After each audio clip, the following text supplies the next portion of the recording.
Բարև ձեզ հարգելի դիտողներ, YouTube-յանի Մալիքի եթերում զրուցելու եմ քաղաքագետ Ստեփան Գրիգորյանի հետ ցանկության դեպքում կարող եք բաժանորդագրվել YouTube-յանի Մալիքին։ Նկարագրությունների բաժնում կտեղադրեմ նաև Ստեփան Գրիգորյանի YouTube-յան ալիքի հղումը, որին եւս ցանկության դեպքում կարող եք հետևել։ Բարև ձեզ, պարոն Գրիգորյան։ Բարև ձեզ։ Պարոն Գրիգորյան, ունենք իրավիճակ, որ արդեն 2 շաբաթ է, ինչ հայկական եւ ադրբեջանական կողմը հայտարարել են խաղաղության պայմանագրի նախագիծը հաստատելու համապատասխանեցնելու մասին, սակայն ստորագրելու վերաբերյալ որևէ ակնարկ չկա, սա ինչ է նշանակում։ Ու դա նշանակում է, որ դեր Ադրբեջանը չի ուզում ստորագրել խաղաղության պայմանագիրը, դեր էլի սպասելիքներ ունի Հայաստանից։ Պարզ է, որ Ադրբեջանը հասկանում է, որ Հայաստանի կառավարությունը իրոք ուզում է խաղաղություն, իրոք չի ուզում սրում, ադրբեջանցի գոնե դա գիտեն, հասկանում են ու փորձում են մաքսիմալ արդյունքը կորզել։ Նոր ու նոր նախապայմաններ են դնում, հին նախապայմանները առաջ են բերում, դա է պատճառը, որ չի ստորագրում։ Հիմա պարզ է, որ կարևոր հարց է ոնց անենք, որ ի վերջո այնուամենայնիվ ստորագրեն, Ալիևը հաշվարկ է անում, այդ ինչ կատարվում է այսօր աշխարհում, պարտադրում է ստորագրել, թե ոչ, ինքը տեսնում է, որ այնուամենայնիվ բարդ է վիճակը, ուրեմն կարող է ձգձգել, էլի բան սպասում է, ուրեմն այս պահին Ալիևը պատրաստ չի ստորագրել, դա ակնհայտ է։ Եվ դա այդպես անորոշ շարունակվելու է Ալիևի ցանկությամբ, թե այնուհանդերձ միջազգային հանրությունը կարձագանքի։ Ну, նայ, հարգելի Նարեկ, ակնհայտ երևում է, որ մեր կառավարությունը աշխատում է, փորձում է աշխարհը համոզել, որ Ադրբեջանին համոզել։ Որտեղ եմ ես դա տեսնում։ Եթե դու նկատել ես, մեծ թվով պետություններ ողջունեցին, որ Հայաստան ու Ադրբեջանը համաձայնեցրեցին տեքստը ու կոչ արեցին ինչքան կարելի է շուտ ֆիքսել դա, ստորագրել, տեխնիկապես լուծել այդ հարցը։ Նայ, ոչ միայն եվրոպական երկրները, ոչ միայն Միացյալ Նահանգները, Կանադան, Ավստրալիան, Ճապոնիան, ոչ միայն դեմոկրատական աշխարհը ողջունեց։ Եթե դու նկատել ես, արաբական աշխարհը ողջունեց, եթե դու նկատել ես ասիական երկրները, լատինամերիկյան երկրները բավական մեծ թվով։ Ինչ է դա նշանակում։ Դա նշանակում է, որ մեր կառավարությունը փորձում է ներկայացնել այս խաղաղության օրակարգը աշխարհին, ու աշխարհը ցանկացած դեպքում ինչի պետք է դեմ լինի, ով է դեմ, որ խաղաղություն լինի։ Դա է պատճառը, որ բոլորը իրար հետևից ողջունում են, ու դա ակնհայտ է, ճնշում է Ադրբեջանի վրա, որ Ադրբեջանը ի վերջո համարձակվի ու ստորագրի։ Դες Հայաստանը անում է քայլեր, փորձում է անել, որ ի վերջո Ադրբեջանը ստորագրի, դա էլա չէ, տարբերակ ճնշման, դու ուշադրություն դարձրեցի, չէ, որ Միացյալ Նահանգների Տրամպի ադմինիստրացիան մի քանի կարևորագույն դեմքեր եւ Մարկո Ռուբիոն, եւ Ուոլցը, եւ այլ պաշտոնյաներ, Լուի Բոնոն եւ այլն, տեսակ տարբեր ձևերով կոչ են արել ավարտել այդ process-ը, էսկալացիայի չգնալ եւ այլն։ Ուրեմն գնում է աշխատանք, փորձ գնում է այդպես անել, որ ստիմուլ տալ Ադրբեջանին ստորագրել, մասամբ ճնշում է գնում ու քո ասած արձագանքը բացասական աշխարհի դեռ չկա, բայց կան հորդորներ, որ ստորագրեն։ Եթե չստորագրի Ադրբեջանը, ինչ որ ժամանակ հետո պարզ է նաև կլինեն քննադատություններ ուժեղ իրանց նկատմամբ։ Պարզապես աշխարհի այդ արձագանքից հետո մենք ականատես եղանք, որ Ադրբեջանը կրակում է եւ այդ կրակոցները լսում են Սյունիքի սահմանամերձ գյուղերում։ Սա Ալիևի պատասխանն էր աշխարհին։ Դու գիտես, մասամբ այո, մասամբ դա պատասխան է, բայց ինչ տիպի։ Ալիևը խոմ չի ասում ես թքած ունեմ ձեր վրա ու ես եմ կրակում։ Ոչ, Ալիևը ասում է հայերն են կրակում։ Ուրեմն Ալիևը ստեղ նուրբ է պահում, այդպես չի էլի, որ ինքը կրակում, ասում է այո, ես եմ կրակել։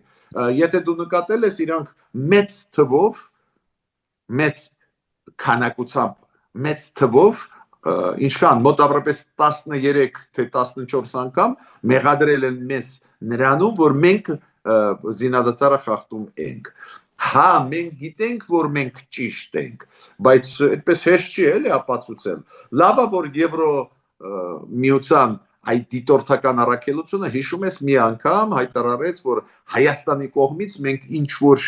շարժ տեղակայում զորքերի ինչ որ անսովորական բան չենք տեսնում, դա շատ լավ է, բայց այնուամենայնիվ Ադրբեջանն էլ քարոզչություն տանում է աշխարհով մեկ այդ ուզում եմ քեզ զգուշացնել։ Այս մեղադրանքները մեր նկատմամբ իբր մենք զինադատարը խախտում ենք, հենց դրա համար են, որ պաշտպանի Իրան Ադրբեջանը, որ եթե ասեն դե հիմա դադար տուր էլի դե ստորագրի բարձի, ինք ասի ոնց, հենց Հայաստանը խախտում է զինադատարը, հենց Հայաստանը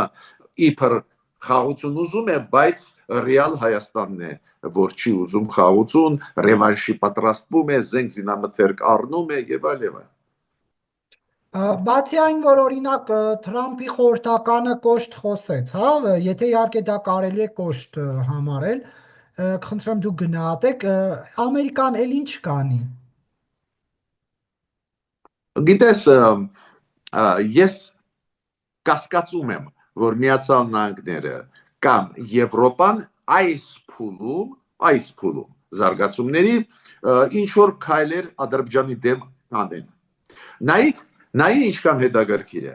Ամերիկայի քաղաքական էլիտայում, Եվրոպայի քաղաքական էլիտայում տեսար պահանջում են սանկցիաներ Ադրբեջանի դեմ։ Եվրոպարլամենտի վերջի բանաձևը շատ կոշտ է, պահանջում է նույնիսկ կետային, թարգետային կոնկրետ մարդկանց դեմ սկսել սանկցիոն քաղաքականությունը։ Նայ կոնգրեսի երկկուսակցական նախաձեռնությունը երեկվա, դու գիտես, մոտավորապես 60 պատգամավոր ներքին պալատի, ներկայացությունների պալատի կոնգրեսի նամակով դիմեցին Մարկո Ռուբիոին բավական խիստ պահանջներ են այնտեղ, որ Միացյալ Նահանգները դադարեցնեն ռազմական կամ պաշտպանության ոլորտում համագործակցություն Ադրբեջանի հետ, սկսեն տարբեր միջազգային կառույցներում սկսեն քայլեր անել Ադրբեջանի դեմ, այնպես շատ կոշտ է։ Ինչ եմ ուզում ասել, այդ քո ասած հարցերը, խմորումները գնում են տարբեր երկրների պարլամենտներում, օրինակ Լյուքսեմբուրգի, Հոլանդիայի, Շվեյցարիայի, Բելգիայի, Ֆրանսիայի, նաև այդ թվում Եվրոպարլամենտում եւ կոնգրեսում Միացյալ Նահանգների, բայց դա դեռ չի տեղափոխվում գործադիր մարմնի գործողություններին, դե պատճառները շատ կան։ Օրինակ պատճառներից մեկը, եթե դու նայել ես, Հայաստանն էլ ասում է, այ Ադրբեջանը չի ստորագրում, մենք շատ են ուզում, որ ստորագրեն, բայց դու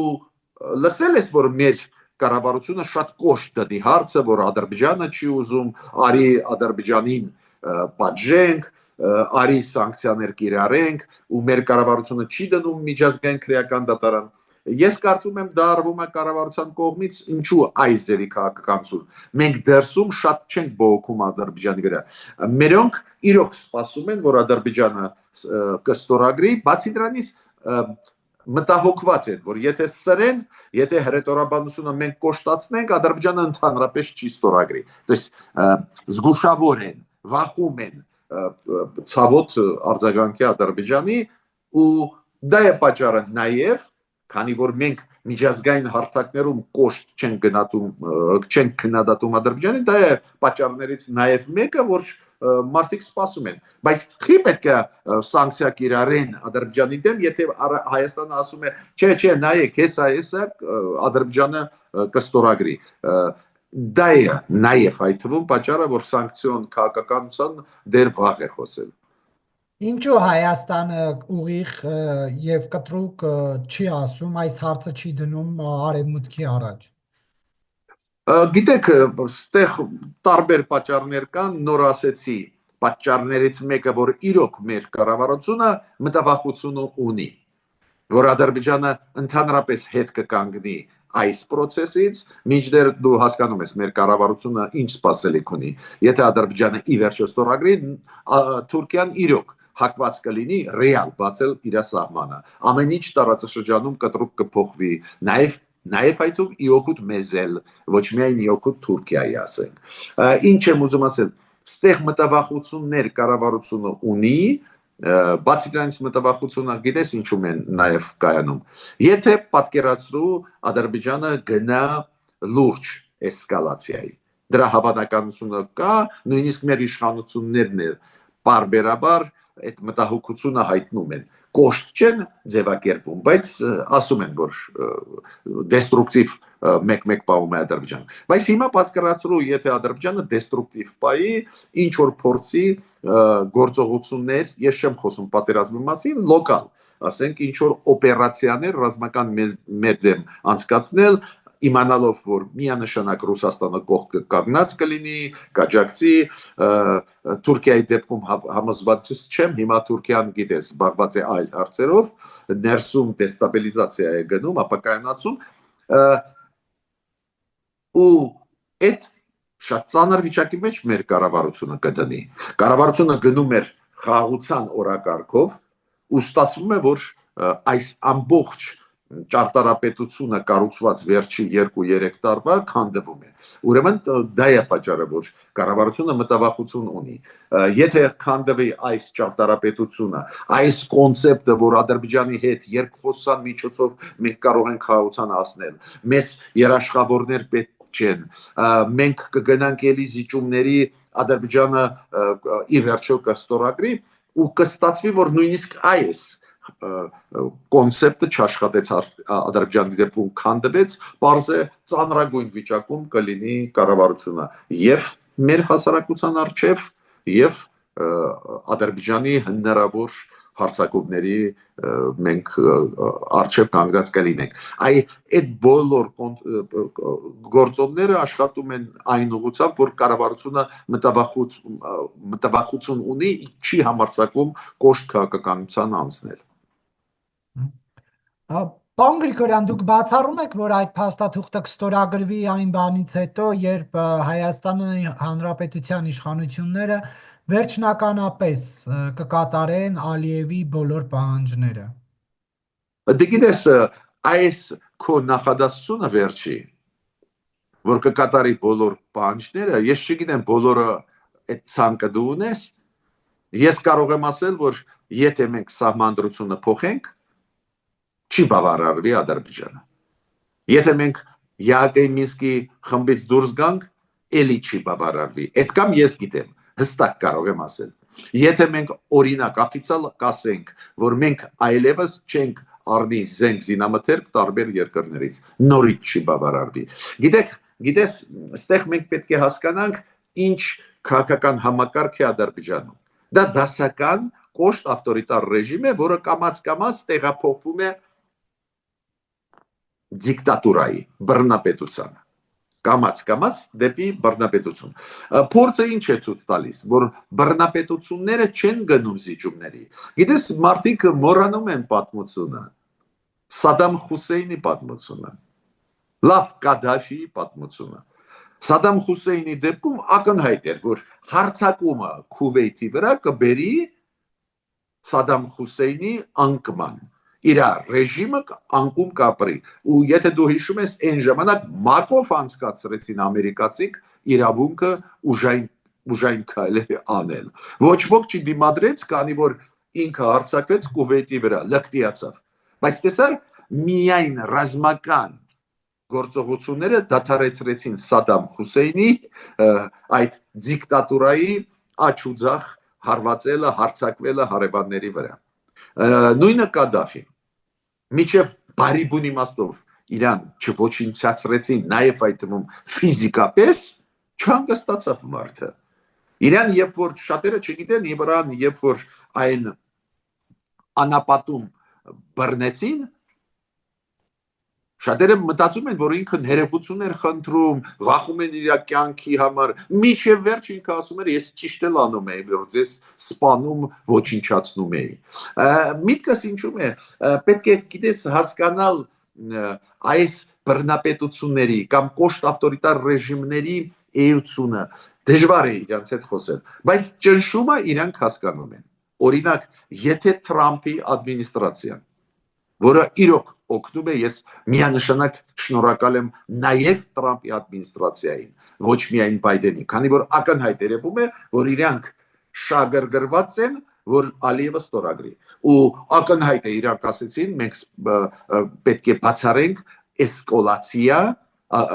մյուս կողմից։ Ակնհայտ է, չէ՞, Ռուբիոն, երբ որ Նիկոլ Փաշինյանի հետ խոսում էր ու համատեղ իրանք ասեցին ու ամերիկյան տեքստում էր դա, ոչ թե հայկական, որ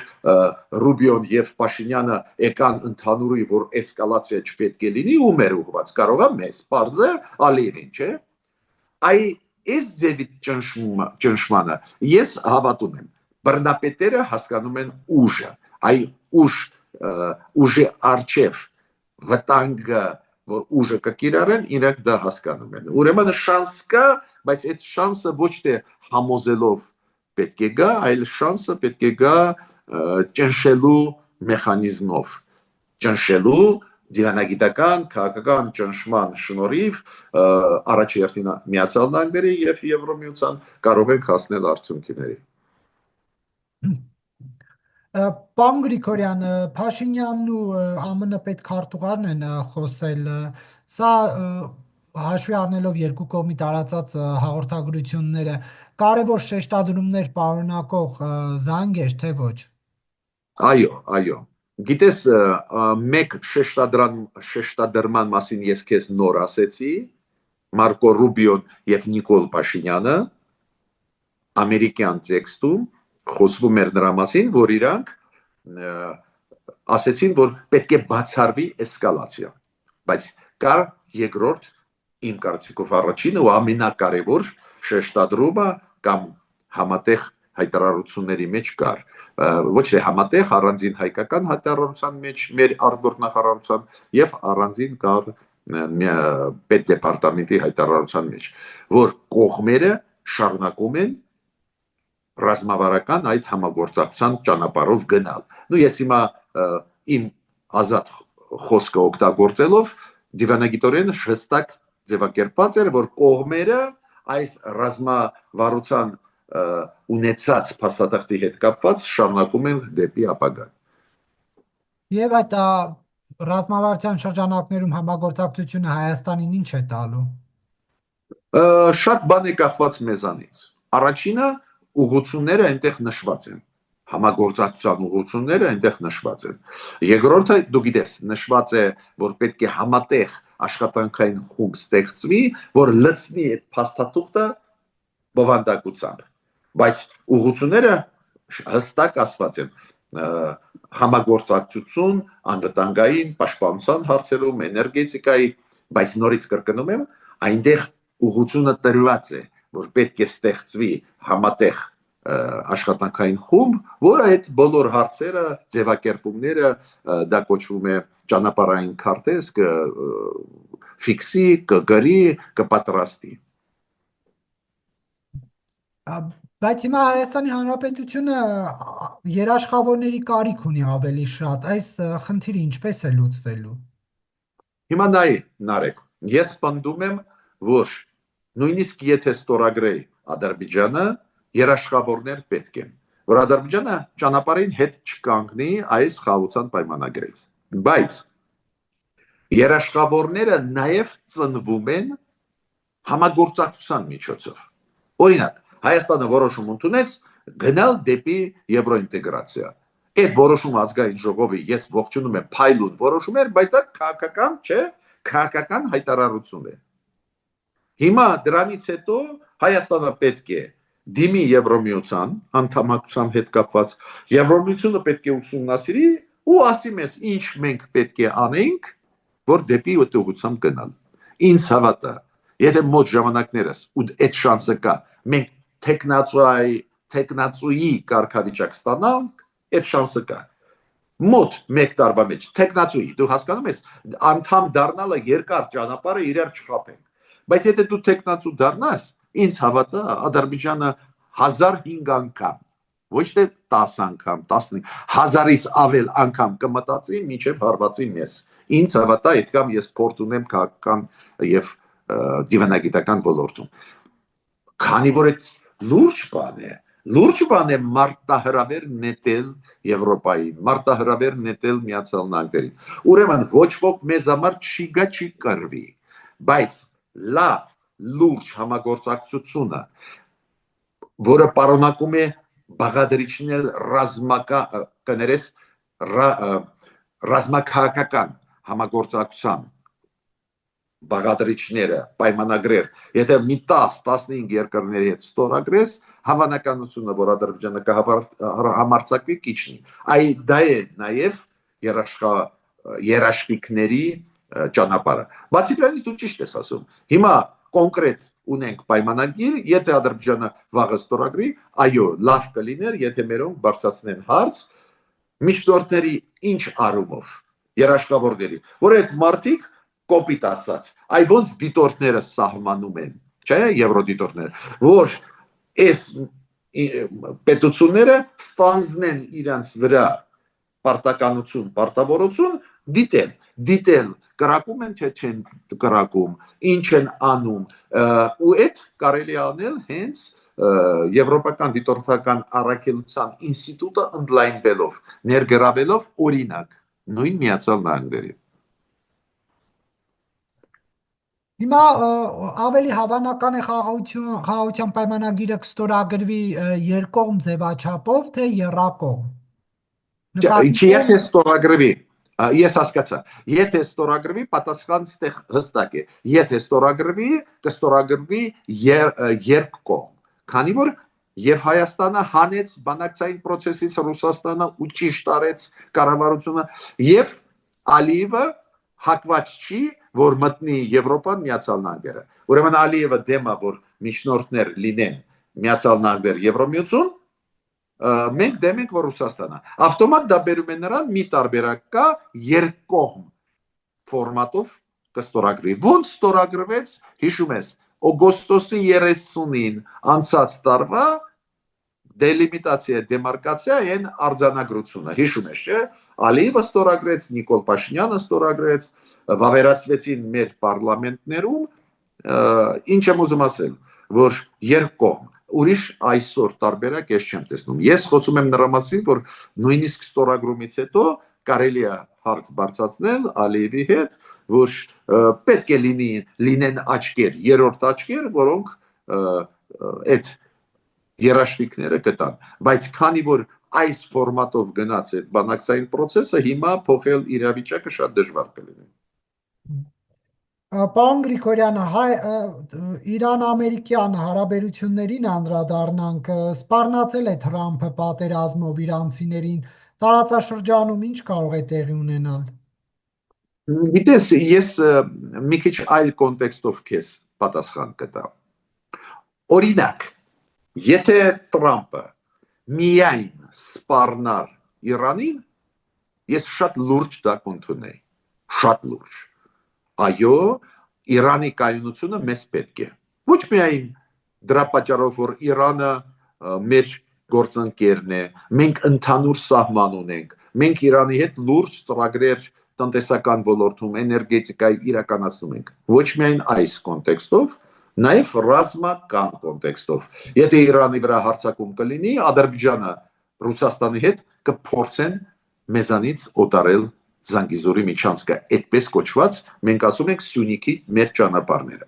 Ուրեմն վտանգավոր է, բայց ես հանգիստ եմ, պատճառը հասարակ է։ Դոնալդ Թրամփը սկսեց առևտրի ոլորտում պատերազմ։ Առևտրի ոլորտում սկսեց պատերազմ։ Սանկցիոն քաղաքականություն կիրառում է իր դաշնակիցների դեմ։ Բարձրացնում է մաքսատուրքերը Կանադայի համար, Եվրոմիության համար ակնհայտ դաշնակիցների նկատմամբ, Մեքսիկայի նկատմամբ։ Դոնալդ Թրամփը նաև Չինաստանի նկատմամբ բարձրացրեց մաքսատուրքերը։ Դա կունենա լուրջ հետևանքներ նաև բացասական իր համար։ Շարունակեմ։ Դոնալդ Թրամփը պահանջում է Գրենլանդիան։ Եվրոմիությունը իր կարծիքը ասեց, դա ոչ միայն Դանիայի խնդիր է։ Եվրոմիությունը ասեց Գրենլանդիան անբաժանելի մասն է Դանիայի ու անբաժանելի մասն է Եվրոպայի։ Հասկացար միտքս։ Դա ստացվում է, որ Դոնալդ Թրամփը, ես քեզ թվարկեցի 1-2 հարց։ Հիմա կարող եմ շարունակել էլի։ Ինքը այդպես բարդ քաղաքականություն է վարում, որ բոլորի հետ հարաբերությունները բարդացնում է։ Ու կասկածում են, որ ինքը այդքան ուժ ունի, որ աջ ու ձախ բոլորի դեմ կռվել եւ առևտրի ոլորտում, եւ ռազմատեխնիկական ոլորտում, եւ քաղաքական ոլորտում։ Ուրեմն իր հնարավորությունները քայլ առ քայլ կսահմանափակվեն ու ոչ մի բան էլ ինքը Իրանի դեմ չի կարողանալու անել։ Բայց եթե գնա այնուամենայնիվ այս ձևի վտանգավոր ճանապարհով, ես հավաստիացնում եմ քեզ, որ բավական լուրջ կլինի։ Բացատրեմ ինչու։ Քանի որ Իրանի հետ էլ այդ հարցի հետ էլ խաչվում են հարյուրավոր շահեր։ Ինչա դու ուզում ես ասել Չինաստանը այդպես հանգիստ կնայի, որ ռմբակոծեն Իրանը։ Ես համոզված եմ, որ նույնիսկ Ռուսաստանը կնայի հանգիստ, ոչ այլ պատճառով, որ սիրում է Իրանին։ Ինքը կօգտագործի այդ սխալը Տրամպի, եթե սկսի ռմբակոծել, կողքից հարվածել ամերիկացիներին ու թույլատրել դեմոկրատական աշխարհը։ Միտքս ինչու՞մ է։ Տրամպի քաղաքականությունը, որի համաձայն Ամերիկան ունի մենակ մեկ մեծ դաշնակից, դա Իսրայել, իր արձագանքը կամաց-կամաց ստանում է։ Արաբական աշխարհը բավական լարված է Ամերիկայի նկատմամբ, Գազայի պատճառով դու գիտես ոչ, արաբական աշխարհը, իսլամական աշխարհը, Եվրոպան կտրականապես դեմ են Գազայից տեղափոխել պաղեստինցիներին, կտրականապես դեմ են, որ այս պատերազմը շարունակվում է։ Ուրեմն դու հասկացար այդ հարցին Իրանի դեմ ուղված, պետք չի մենակ Իրանի կոնտեքստով նայել։ Միացյալ Նահանգները Տրամպի քաղաքականությունը բարդ է, բոլորի բարդացնում է հարաբերությունները ու համոզված չեմ, որ այդպես հեշտ ինքը կարող է ուժայինի գնալ։ Իմիջիայլոց քեզ ասեմ, իրանք դա հասկանում են, եթե դու նկատել ես պարբերաբար Տրամպը իր թիմի անդամները, նույն Օլցը, դու գիտես անվտանգային հարցերով խորհրդականը, նույն Ռուբիոն, նույն Ուիտկոֆը բանագնացը մերձավոր արևելքի հարցերով բարբերաբար ասում են չէ, մենք չենք ուզում կռվել, նույն Տրամպը, բայց հորդորում են, որ Իրանը նստի բանակցությունների։ Իրանն էլ ասում է կնստեմ, եթե ուղղակի բանակցություն չլինեն։ Եվ այլ։ Դա է պատճառը, որ ես չեմ հավատում, որ այդպես հեշտ Ամերիկան կսկսի պատերազմական գործողություններ Իրանի դեմ։ Պարոն Գրիգորյան, վերադառնալով մեր երկրի թեմաներին, Նիկոլ Փաշինյանը հնարավոր է մայիսի 9-ին լինի Մոսկվայում։ Սա ինչպես եք մեկնաբանում, մի կողմից ասում են Եվրամիության հետ հարաբերություններ ենք կարգավորում, դիվերսիֆիկացիա, մյուս կողմից Ռուսաստան, թե սա էլ կարելի է նորմալ ընկալել դիվերսիֆիկացիայի շրջանակներում։ Ոչ, չի կարելի նորմալ։ Դիվերսիֆիկացիան կարևոր բան է, ողջունում եմ, օրինակ Բրազիլիա գնալը արտգործնախարարի, ողջունում եմ նաև Ղազախստան գնալը։ Մենք հասկանում ենք տարբեր խաղացողների հետ արդյունքները կարող են տարբեր լինել, տարբեր շահեր կան, հակասություններ կան, բայց այդ կոչվում է դիվերսիֆիկացիա։ Բայց գնալ պետոցու, որը քո դեմ է, ակնհայտ, որը Ադրբեջանին օգնել է հայաթափել Արցախը, դա լուրջ սխալ է։ Դա ոչ մի կապ չունի դիվերսիֆիկացիայի հետ։ Ոչ մի կապ չունի։ Ուրեմն ես խորհուրդ չեմ տալիս Նիկոլ Փաշինյանին գնալ Ռուսաստան։ Ռուսաստանը այդ հանդիպումներից քո թույլ տեղերը շոշափում է, քանի որ եւ Պուտինը մեծ փորձ ունի եւ Լավրովը դիվանագիտական քաղաքական, իրանք հասկանում են խոսալուց Նիկոլ Փաշինյանի հետ, Արարատ Միրզոյանի հետ մեր թույլ տեղերը ու հետո հարվածներ են հասցնում տարբեր ձևերով։ Ադրբեջանի միջոցով ուժային հարված, դիվանագիտական դաշտում, միջազգային կառույցներում, ինչու մեր կառավարությունը դրա մասին չի խոսում, որ Ռուսաստանը միջազգային կառույցներում, ՄԱԿ-ում, ԵԱՀԿ-ում միանշանակ ասում է, որ Ադրբեջանը ճիշտ է, Հայաստանը կրակում է, Ադրբեջանը ճիշտ է, Ադրբեջանը կառուցողական է, ուզում է ստորագրել խաղաղության պայմանագիրը, Հայաստանը չի ուզում, ինչու մերոնք չեն ասում մեր հասարակության դրա մասին, զարմացած եմ, բայց գնալ էտել մայիսի 9-ին, որ հաղթանակը պետք է տոնի Նիկոլ Փաշինյանը, որ հաղթանակը տոնի, կորուստից հետո Շուշիի, կորուստից հետո ուրեմն նույնիսկ եթե ինչ որ գագաթնաժողով լինի, բայց չկապված հաղթանակի օրվա հետ, ինչ որ չափով կարելի է հասկանալ։ Ես այդ դեպքում էլ կտրականապես դեմ կլինի, բայց գնալ հաղթանակը, ուրեմն ես խորհուրդ չեմ տալիս, դա հետևանքներ կունենա Հայաստանի համար։ Ու եթե դու նկատել ես այնայի Աթաթյուրք Լենին դաշինքը, ինչի բերեց հայ ժողովրդին, դու գիտես, Հայաստանը, որի պաշտոնական տարածքը եղել է գրեթե 70,000 քառակուսի կիլոմետր, հիշում ես, առաջի հանրապետությունը, այդ Ստեփան Գրիգորյանի գնահատականը չի, մտեք այն ժամանակվա ազգերի լիգայի փաստաթղթերը, կկարդաք, կտեսնեք, կիսվեց Լենին Աթաթյուրք դաշինքի արդյունքում։ Հիմա դաշինքը Պուտին-Ալիևն է։ Պուտին-Ալիև դաշինքը լի է վճռականության ոչ միայն օտարել մեզանից ու օտարեցին Արցախը, մի քանի տարածքները, նաև Սյունիքը ուզում են օտարել։ Դա հասկանում է իշխանությունը, իդեպ ասեմ ձեզ, քեզ միանշանակ հասկանում է։ Ուրեմն գնալ այնտեղ ու ուժեղացնել իրանց, տալ իրենց ինֆորմացիա, ապա կողմորոշել Եվրոպային, Ամերիկային, քանի որ այդ քայլերը իրանք հաճախ չեն հասկանում։ Այս ինչ խաղեր են։ Ես խորհուրդ չեմ տալիս։ Իսկ Էրդողանը գիտես, Էրդողանի քաղաքականությունը տարբերվում է։ Հա, պարզ է, իրանք օգնում են Ադրբեջանին, ինքը Էրդողանը քեզանից թաքցնում է դա։ Այ Պուտինը թաքցնում է։ Պուտինը, Մարիա Զախարովան, Սերգեյ Լավրովանը ասում են, չէ, Հայաստանը մեր ռազմավարական պարտները խաբում են։ Թուրքիան չի խաբում։ Թուրքիան ասում է, եթե ստորագրեք խաղաղության պայմանագիր Ադրբեջանի հետ, մենք կբացենք սահմանը։ Չէ, իրանք քեզ խաբում են։ Ուրեմն Թուրքիայի քաղաքականությունը ի օգուտ մեզ չի, բայց ակնհայտ ավելի բաց, ավելի ազնիվ է մեր նկատմամբ։ Իրանք բաց մեզ ասում են, որ Թուրքիան աջակցում է Ադրբեջանին։ Ռուսաստանը քեզ ու ինձ խաբում է։ Ռուսաստանը ասում է, չէ, եւ Ադրբեջանը եւ Հայաստանը բարեկամներն են։ Բայց ոչ մի բարեկամ էլ մենք չենք, մենք մեր մաշկի վրա դա զգացինք։ Ռուսաստանը չի ճանաչում մեր տարածքային ամբողջականությունը։ Ինչի մասին է խոսքը։ Հապկը չի ճանաչում, հապկը չի ճանաչում։ Հիմա բացի դրանից, հիմա Էրդողանը նաև զբաղվում է իր ներքին քաղաքականության հարցերով։ Դու գիտես, այդ մեծ բողոքներ, շատ մասշտաբային սկսեցին պրոտեստներ, բողոքներ ընդդիմության ու բարձա Էրդողանը հիմա Հայաստանով չի զբաղվի։ Պարոն Գրիգորյան, աշխարհը որ արձագանքեց այդ խաղաղության պայմանագրի նախագծի վերջնականացմանը, նրանցից միայն Ռուսաստանն էր, որ ասաց Մոսկվան ձեզ հարթակ, արեք այստեղ ստորագրեք։ Հնարավոր է, որ այս ամեն ինչը վերջում էլի եփվի Մոսկվայում։ Գիտես, քանի որ մեր կառավարությունը կայուն քաղաքականություն չի վարում, կան հաջողություններ արտաքին քաղաքականության ոլորտում։ Ես պնդում եմ, այս կառավարությունը անում է լրջագույն քայլեր արտաքին քաղաքականության ոլորտում, բայց կայուն չի։ Դա է պատճառը, որ այո, մտավախություն կա, որ